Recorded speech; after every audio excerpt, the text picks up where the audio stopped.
제가 가지고 온 책은 김도현 작가의 장애학의 도전이라는 책입니다.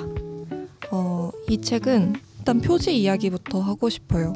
표지에 16개의 동그라미가 있습니다. 이 동그라미에 뭐라고 표현할 수 있을까요? 케이크를 자르는 모양이라고 표현할 수 있을까요? 이런 다양한 도형들이 그려져 있는데 작가는 책을 펴낼 때 이 책의 이름이 장애학의 도전이잖아요. 책 제목을 장애학의 시좌라는 제목으로 내고 싶었대요. 낯설죠, 시좌라는 뜻이. 시좌는 보는 자리라는 뜻입니다. 보는 자리가 달라지면 풍경 자체가 달라진다라고 할 수 있지 않을까요? 근데 이 보는 자리라는 건 보는 관점이랑은 또 좀 다른 거예요. 관점은 내가 서 있는 곳에서 내가 고개 방향, 나의 위치에 따른 용어라면 보는 자리는 내 위치부터를 좀 옮기는 것인데요. 동그란 원의 한 가운데에 있다고 생각했을 때 내가 볼 수 있는 풍경, 원의 둘레 어느 지점에 있었을 때 내가 바라볼 수 있는 풍경 자체가 다르다는 거죠. 그래서 세계의 중심에 자리 잡은 이들이 볼 수 있는 것과 경계에 서 있는 사람들이 볼 수 있는 것의 차이, 이것을 시좌라는 용어로 담아낼 수 있지 않을까 생각하고 장애학의 시좌라고 이름을 짓고 싶으셨대요. 아마 출판사의 거센 반발이 있지 않았을까. 그래서 이 책은 장애학의 도전이 되었고 말씀드린 대로 변방의 자리에서 경계에서 다른 세계를 상상하는 것을 다루고 있습니다. 이 책에서는 이런 이야기들이 나와요. 일정한 손상을 지닌 사람들은 버스에 탈 수 없다, 의사소통할 수 없다, 책을 읽지 못한다, 자립할 수 없다 라는 장애를 경험할 수 있다. 그러나 무언가 할 수 없음의 원인을 그들의 몸에 있는 손상이라고는 결코 말할 수 없다. 대신 우리는 이렇게 말할 수 있다. 손상은 손상일 뿐이다. 특정한 관계 속에서만 손상은 장애가 된다. 특정한 관계란 다름 아닌 차별적이고 억압적인 관계이며 이런 맥락에서 우리는 장애인은 장애인이기 때문에 차별받는 것이 아니라 차별받기 때문에 장애인이 된다고 말할 수 있다. 손상을 지닌 무능력한 사람이어서 차별받는 것이 아니라 차별받기 때문에 무언가 할 수 없는 사람이 되는 것이다. 이런 글들이 저의 자리를 순식간에 옮겨놨던 것 같아요. 그러니까 저도 너무 자연스럽게 휠체어 이용자는 다리 움직이기, 이동하기 쉽지 않으니까 휠체어를 타고 휠체어를 타니까 버스를 탑승하기 어렵지 라고 생각했는데 버스의 모양이 좀 다르게 생기면 어떨까? 이런 생각? 그러면 버스를 타지 못하는 건 그 사람이 휠체어를 탔기 때문일까? 아니면 버스의 모양 때문일까? 이런 생각들을 하게 만든 저의 첫 장애학의 도전이었습니다. 이 책에서 또 재밌었던 건 이런 거예요. 우리 사회가 어떤 모습으로 바뀌냐에 따라서 우리가 무엇을 장애라고 이야기할 수 있는지도 달라질 테고, 근데 그렇게 바뀐 비장애인 중심의 사회에서 다른 사회로 바뀌면 그 사회는 우리 모두에게 좋은 사회 아닌가? 이런 이야기였거든요.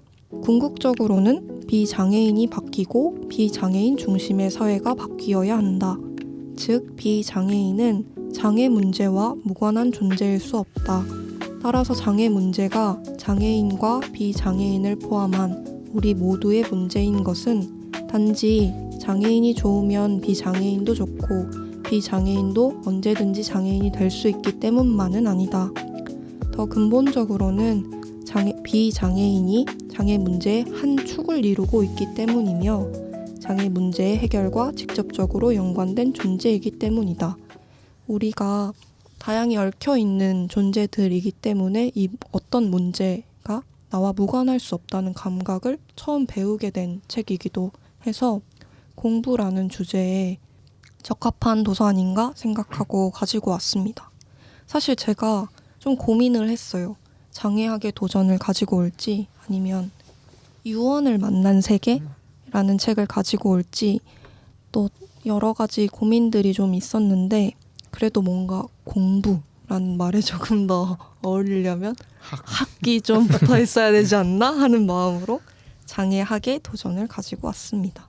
이 책으로 많은 공부가 되었던 것 같아요. 말 그대로 저에게. 제가 모르는 어떤 세계를 보게 한, 저의 자리를 좀 옮겨놓게 한 책이었고, 그래서 제가 가지고 온 질문은 공부는 나를 모르는 곳에 도착하게 하지 않나? 그래서 이제까지 못 보았던 것들, 못 만났던 세계를 만나게 하지 않나? 이런 생각들을 하고 있거든요. 그래서 여러분들에게 근래 공부를 통해 도착한 곳이 있는지를 여쭙고 싶습니다. 이 말은 이꼴 근래 공부를 좀 하고 계신지에 대한 질문일 것 같기도 하네요. 어떻게 공부 좀 하고 계신가요? 근래일 수도 있죠. 네, 저는 이제 뭐 많이 떠들고 다니긴 했는데 지금 채식 지향을 하고 실천한 지가 한 4년 되는데 청어람에서 비거니즘에 대해서 그리고 동물에 대해서 공부한 게 이제 횟수로 한 거의 10년 가까이 되는 것 같아요. 한 9년 그 정도 되는데 한 6년 정도 비건에 대해서 공부하고 약간씩 실천하다가 실제로 이 삶에 한번 적용해 봐야겠다라고 채식을 실천하기 시작했고, 채식 실천하면서 동물권에 대한 공부를 조금 적극적으로 하면서 또 뭐 그렇게 그런 책들을 많이 보고 했는데, 새로운 세계를 만난 거는 저는 이렇게 약간 공부를 하고 채식을 실천하기 시작했고, 또 공부를 하고 동물들을 새롭게 만나기 시작했어요. 저는 동물을 좋아하지 않는 사람이었거든요. 멀리서 보는 것만 좋아했지 개도 고양이도 진짜 40년 넘도록 만져보지 못한 사람이었는데, 도망가고 하던 사람이었는데, 동물권 공부를 하면서 의지적으로 만져보고 접촉하기 시작했어요. 새로운 세계가 저한테는 열린 거죠. 그래서 이제 카페나 뭐 친구들 집이나 해서 만나는 개나 고양이들을 두려워하지 않고 접촉할 수 있게 됐고, 강아지를 안아본다는 것, 강아지와 함께 산책하고 이렇게 접촉한다는 것에 그런 의미를 경험하게 됐고, 공부를 통해서 그런 새로운 세계를 발견하게 되고, 또 그 접촉이 또 다른 공부로 저를 이끌고, 그런 과정들을 저는 최근에 동물과 관련해서 경험하고 있습니다. IBP 간사들이랑 글쓰기 동아리를 하고 있거든요. 글쏘시개라고.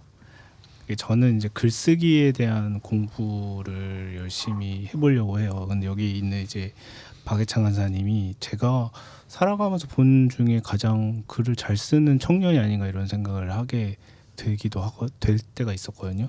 그래서 예찬 간사님의 글쓰기를 따라서 글을 써본다든지, 아니면 예찬 간사님의 글쓰기 전개 방식을 가져와서 이제 내 글에도 접목시켜 본다든지, 내 글을 예찬 간사한테 편집을 해달라고 해서 예찬 간사가 어떤 것을 편집하는 걸 보기도 하고, 또 글쏘시개에서 서로 가져온 글들로 이제 글에 대한 공부를 하게 되는데, 매번 이제 글을 서로가 나누고 제 글을 이제 누군가에게 맡겨서 읽히게 할 때 되게 공부가 많이 되는 것 같아요. 내가 이렇게 글을 쓰고 있었구나. 그러니까 어떻게 보면 나 자신에 대한 공부죠. 내가 글을 이렇게 쓰고 있었다는. 그래서 새로운 글쓰기 방식들을 공부하고 있는.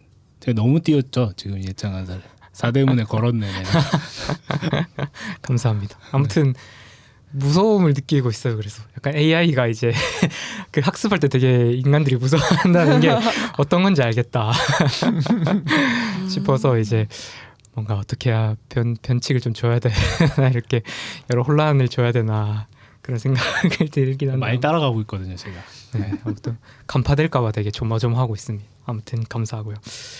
어쨌든 저도 이 책을 통해서 가장 먼저 이 손상과 이 장애의 차이에 대해서 알게 되었고, 여러 그 이후로 나오는 책들에서 그거에 대한 인용과 설명을 되게 많이 했고, 그러면서 굉장히 어떤 개념의 전환을 불러일으켰고, 또 한 가지 가장 처음에 어떤 이 장애인의 세계라고 해야 되나? 그거에 대한 좀 절감하게 됐던 거는 저기 김원영 변호사가 쓴 희망 대신 욕망이라는 책이 있었거든요. 그 책을 보면서 그 일화를 들려주는데 본인이 그 휠체어를 타는 장애인인데 어렸을 때에 그 피아노가 너무 배우고 싶었다.